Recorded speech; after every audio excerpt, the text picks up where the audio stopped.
we're not having the drinks trolley because Susie's busy doing more important work. Yeah. To be revealed later, but producer Holly's in charge of everything, so she takes the rap. But you're very welcome. Thank you, I yeah. don't think you deserve a drinks trolley. You haven't got a drinks trolley, have you? No, I don't. Yeah, I don't think you need that. Okay. So we'll carry on without a drink. We'll just keep supping water. And tonight's smart speaker goes to listener Brian, who sent his confession to confessions@greatesthitsradio.co.uk. Father Simon and the exonerating executive. My confession is slightly unusual, as I maintain to this day I didn't actually do anything wrong, Your Honour. Nevertheless, it cannot be ignored that my innocent actions had quite a large impact upon quite a lot of people, and for this reason I seek your and their forgiveness. My tale harks back to a sunny summer Saturday round about 1969-1970. As a 7 or 8-year-old boy, I'd been given my weekly pocket money with my shilling clutched. That's 5p. Yeah. Just in case. Thank you, yeah. Thank you. Yeah. I'd forgotten. It's 5p. Thank you, yeah. With my shilling clutched tightly in my hand, I headed into town, head full of thoughts of what I might spend it on. Some Spangles, perhaps, or some Callard and Bowser's butterscotch. Maybe even a bar 6. Your older listeners will now be nodding their heads in appreciation of my fine confectionery choices, as indeed I am. Okay. But Callard and Bowser butterscotch, they were very top end. I was very posh. Oh, really? Like your parents. You get one of those for a shilling? Lovely. I'm not sure, actually. Anyway, I thought a guinea. On this occasion, however, I chose to purchase, and I can't for the life of me remember what they were called. Maybe your listeners can help. But they could be best described as mischievous prank stickers. It was a sheet of stickers with instructions about what to do with them in order to play pranks on those all around you. Now, I don't normally like prank confessions, but this one took on my fancy.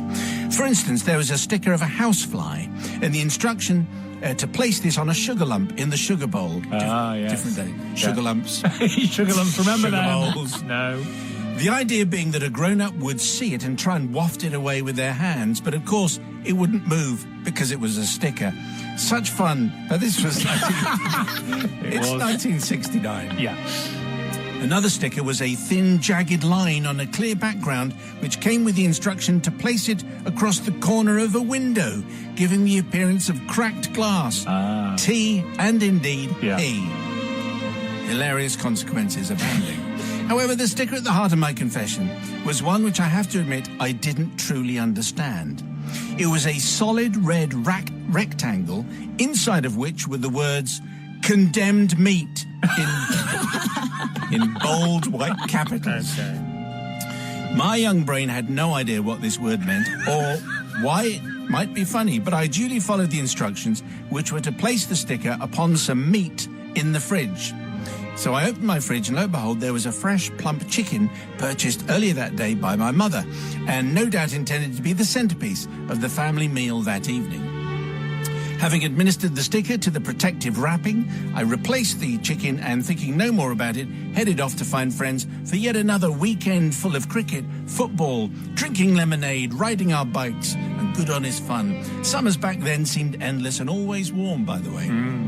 So that is where my involvement ends, as far as I'm concerned. I remained oblivious to what followed until Mum told me about it some years later. But this is how the remainder of the day unfolded. Mid-afternoon, Mum started to prepare dinner, took the chicken from the fridge and noticed the sticker. Condemned meat. She immediately hopped on her bike and took it to the supermarket where it had been bought that very morning. Blood pumping and anger raising, she approached the meat counter demanding an explanation.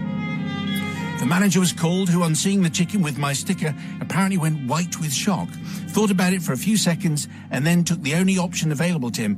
Clear the shelves of chicken! Oh, what? Went out, clear all the shelves of all the chicken. The staff duly followed the instruction. As chicken was locally sourced back then, similar instructions were issued to the supermarket chain's other stalls in the vicinity.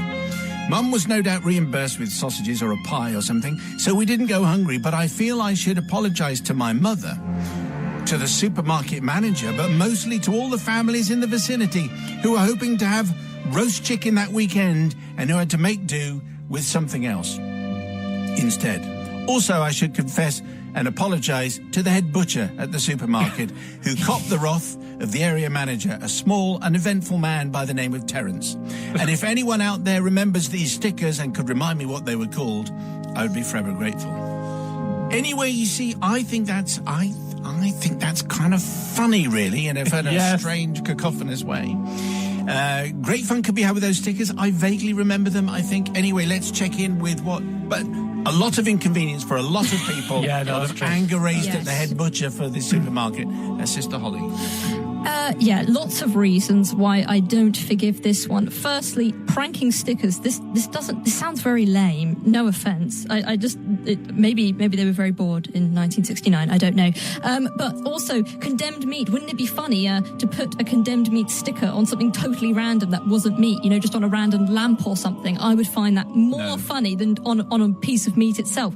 Why would you put it on meat? Confusing, which obviously is how this tale happened. Feel sorry for the staff members. All those wasted chickens, don't forgive. No forgiveness. Wow. She's stern, isn't she? Putting a condemned meat sticker on a lamp. Yeah, Holly, that's hilarious. Holly, I would laugh my head off at that. Salvador Dali of drive time there. Kids today. I'm going to forgive, and here's the reason why. Yes. Everyone in this, obviously the supermarket manager erring on the side of caution, I would say. Really, are you going to be putting food for sale with the words condemned meat? It's not as if you've got a choice. We go, should we put this on for sale? It only has condemned meat. Maybe we'll take 20p off. No, it just doesn't go. So at some point he should have realised, that's not a real sticker. And have any of the other chickens got any condemned? No, they don't. So we're fine. So I don't think there's anything to forgive, because if people had acted normally, then everything would have been fine. So you forgive. Holly Yes. doesn't forgive. It's up to the people.